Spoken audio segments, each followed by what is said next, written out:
Hello, and welcome to this week's edition of the Neumann Update. I'm Amaris Manning. And I'm Michael Stellabot. The long election season will finally come to an end this Tuesday. The highly charged rhetoric from all political parties involved has ramped up, resulting in a slew of negative television, radio, and social media advertisements. At the heart of this year's election are key issues such as pre-existing conditions and health care, social security, the economy, tax cuts, and immigration. Representatives from the House of Representatives are up for election, as well as 35 members of the Senate. The current projections from Newsweek 538 and Politico show both Democrats and Republicans may have victories to celebrate.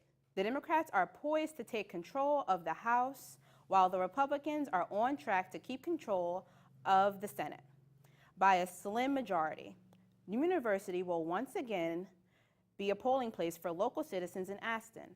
However, voting will take place in the community hall of the Miranda Center, not the McNichol Room of the Bruder Life Center as in the years past. Signs have been posted for several weeks to make voters aware of the change. If you are unsure if you are registered to vote or don't know where your polling place is, several nonpartisan websites can help you. Be sure to stay connected with Neumann Media on Election Day for up-to-date news and results of the 2018 midterm elections. Another tragic mass shooting occurred this past Saturday in Pittsburgh, Pennsylvania at the Tree of Life Synagogue. According to Gun Violence Archive, this marks the 293rd mass shooting this year, and it's the biggest anti-Semitic attack to occur in the United States. 46-year-old Robert Bowers opened fire Saturday morning, taking the lives of 11 victims and injuring 2 other worshipers and 4 policemen. Reportedly by the New York Times, Bowers shouted anti-Semitic slurs during the attack and was later injured by gunfire and taken to Allegheny General Hospital before he was apprehended by police. Washington Post reported that he used a Glock 35mm handgun and a Colt AR-15 rifle with the intent of killing Jews. Vox reports that Bowers blamed Jews for bringing, quote, an invasion of non-white immigrants who would slaughter the white race, end quote. More specifically, he accused the nonprofit organization HIAS of being responsible for helping resettle refugees in the United States. Bowers tweeted, quote, HIAS likes to bring invaders that kill our people. I can't sit by and watch my people get slaughtered. Screw your optics, I'm going in, end quote. Later, he marched into the Tree of Life Synagogue and took 11 cherished lives. Victims include Daniel Stein, Joyce Feinberg, Richard Gottfried, Jerry Rabinowitz, brothers Cecile and David Rosenthal, husband and wife Sylvan and Bernice Simon, Melvin Wax, Irving Younger, and the oldest being 97-year-old Rose Mallinger. According to ABC News, President Trump visited the synagogue on Tuesday, accompanied by First Lady Melania, daughter Ivanka, and son-in-law Jared Kushner, to pay respect to the victims, but were greeted with protesters. Trump dismissed the protests, later tweeting on Wednesday that, quote, small protest was not seen by us, staged far away, end quote, and that they received warm greetings. The suspect, Robert Bowers, was charged Wednesday, accused of federal hate crimes in a 44-count indictment, reportedly from the Washington Post. Attorney General Jeff Sessions spoke out on the alleged crimes, claiming such crimes, quote, are incomprehensibly evil and utterly repugnant to values of this nation. Therefore, this case is not only important to the victims and their loved ones, but to the city of Pittsburgh and the entire nation, end quote. Bowers is also facing charges for injuring police officers and for attacking individuals exercising their religious beliefs and civil rights. Locally, the Neumann University community gathered at the request of Dr. Chris Domes on Tuesday as part of interfaith prayer service at the University Peace Pole. Prayers and readings were offered in both English and Hebrew and ended with a singing of a traditional Jewish prayer for peace. Right now, we'll go over to Brooke Morris, who will talk about the recent bombings. And Michael, 56-year-old Caesar Sayak was apprehended by police Friday morning after mailing 14 pipe bombs to notable Democrats and CNN headquarters. According to the Washington Post, Sayak had mailed dozens of packages to media figures and politicians, whom he believed were critical of Trump. CNN states that his planning started back in July and evidence was found within his laptop. The laptop contained addresses of all his targeted victims, and the file used was labeled as Debbie W. Docs. The return address Sayak used was linked back to the office of the U.S. Representative Debbie Wasserman Schultz. Not only was the information on Sayak's laptop, but also he had photos on his cell phone of his victims' house addresses and Michelle Obama's license. The targets included former President Barack Obama, former Secretary of State Hillary Clinton, actor Robert De Niro, and New Jersey Senator Cory Booker. Investigators believe the bombs were made with powder and soldering equipment that was found in the van Sayak was possibly living in while formulating his plans to ship out the bombs. Reportedly from ABC News, Sayak's DNA was found on some of the pipe bombs, which assisted prosecutors on closing in. Reportedly from the New York Times, Sayak had a history of crimes including theft, drug charges, and fraud.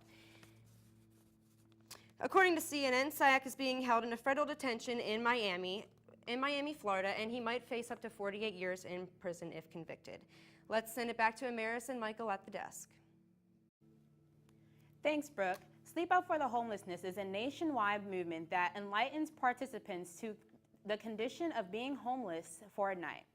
The nationwide movement challenges youth to sleep outside in a sleeping bag or a cardboard box to raise awareness to those who are homeless.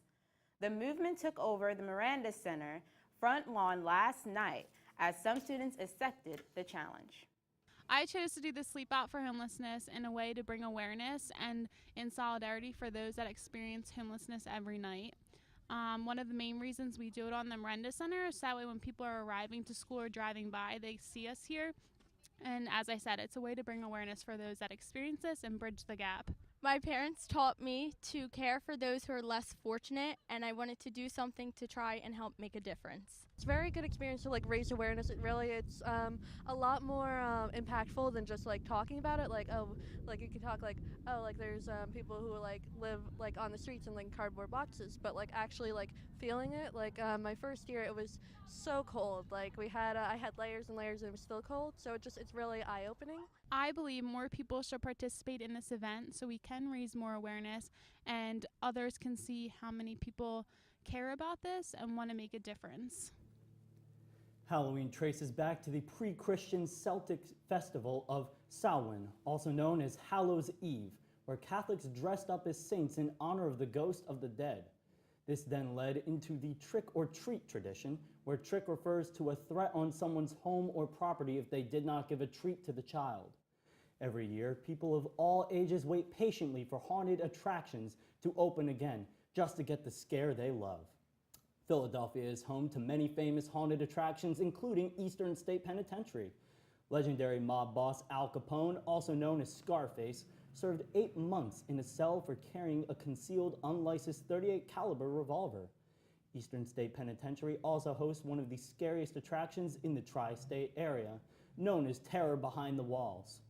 This attraction lives on after Halloween, running until November 10th. We sent members of the Neumann Update production crew for an in-depth look at what makes the terror. Every Halloween season, Philadelphia's famous Eastern State Penitentiary turns from historical to haunted as soon as the sun goes down. Our Neumann Update crew caught up with one of the penitentiary's cast members and directors, Jenny Tomzak, for more information on Eastern State's Terror Behind the Walls. Here at Terror, we lend an air of choice to your experience. As you arrive on site, you do have to make a critical choice. Should you endeavor to wear a glowing tracking device, you may be pulled away from your group, briefly separated, go down secret passageways, and momentarily have an experience that your friends may or may not have had without you. Attention, we've lost control over the prison. Requesting back. Audiences are clamoring for more. Bigger scares, more experiences than just walking through a haunted attraction. We want to take the story of Eastern State Penitentiary with terror behind the walls and elevate it to a new and exciting entertainment venue. In order to survive terror behind the walls, I would recommend coming in with an open mind. I've seen a varied array of reactions from people who may not be so scared, but they're looking for Hollywood quality sets, or they're looking for special effects makeups or costumes that are out of this world. And then I have people who are looking for the scares of their lives. So it really depends on the person you are. I recommend showing up, opting in for the more interactive experience, and just going through and having a blast. If you're laughing, if you're running in fright, or if you are holding your friends that you came with, we know that we've been successful. Thank you for joining me here at Terror Behind the Walls. St. John Neumann, St. Francis of Assisi, and St. Clare of Assisi are just three of the instrumental to the cultural and values of Neumann University. November 1st gives Catholic and Protestants a chance to honor saints like John Neumann, Francis of Assisi, and Clare of Assisi, as well as recognize other canonized saints. The first recorded celebration of All Saints' Day occurred on May 3rd, during the Feast of Lumières. As the number of Catholic martyrs grew, Pope Gregory III found November 1st as a single day to remember and recognize All Saints as a holiday of obligation. Catholics celebrate the holiday attending Mass to remember the canonized saints in the Catholic tradition. Following the celebration of All Saints' Day is the celebration of All Souls' Day, a day set aside to pray for those who have died. It is in the belief that the souls that are in purgatory are cleansed of their sins and lifted into heaven from their prayers that are said on All Souls' Day. The day was founded by Saint Odilo in the 11th century and is still continued to be celebrated by Catholics and most Protestants. All Souls' Day also has roots within the Hispanic culture. We interviewed the head of the university's Arts and Humanities program, Sister Linda Sariego, to find out more about the Dia de los Muertos and its Hispanic cultural. Sister Linda quotes, "The Dia de los Muertos is celebrated on November 1st and 2nd and is the Hispanic custom of reconnecting with deceased loved ones. The idea is that on November 1st, the Feast of All Saints, the belief is that children who have died come back to reunite their loved ones.